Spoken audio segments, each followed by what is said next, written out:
So we're here today at Harrisburg Bureau Fire Station 1 working with PennLive to show you what happens when you do not use a turkey fryer right. With the upcoming Thanksgiving holiday, you know, we're going to see some cold weather, and we want to show you the dangers of these so that everybody's safe if you are happening to be frying a turkey this coming Thursday for Thanksgiving dinner.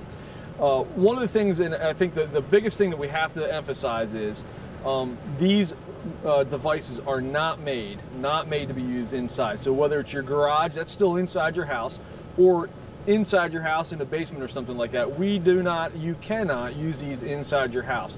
Number one, carbon monoxide issues, and number two, and probably most importantly, the potential fire issue that you do have. So we ask that when you're using these, you stay outside of your house, away from your vinyl siding and things on your house, keep it out in the yard a little bit, and have a fire extinguisher nearby in case you do have an accident. You know, we do know that accidents happen. We can't prevent every accident from happening, but with some of the safety tips we're giving you today, we hope that we'll be able to keep you safe as you cook Thanksgiving dinner for you and your family.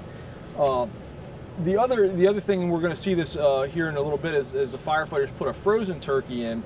It is imperative that you read the directions and that you use a well-thawed, well-drained turkey before you put it in the boiling water. When you put the frozen turkey into the water, the frozen turkey has to thaw out. It thaws out immediately in that hot oil, and as it thaws out, because of the heat of the oil being at about 350 degrees, that water, that moisture in that turkey immediately turns to steam.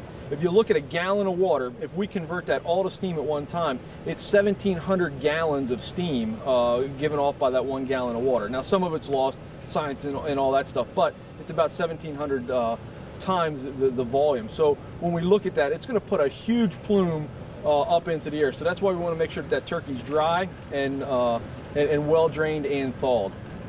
A couple of the other things we want to watch. Most of the new ones have a timer on them, so you're going to have to continuously reset that timer, and that's to make sure that you didn't walk away from it. So you may have to turn that timer back on a couple of times as you're cooking that turkey over the 30-40 minutes that it takes to cook.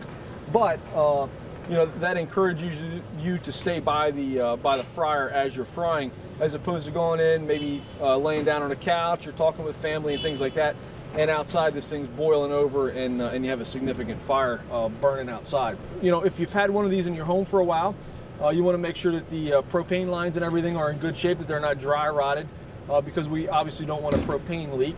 Make sure that all your valves and everything are tight, and you know, make sure that you have a propane tank that you know, is full before you start.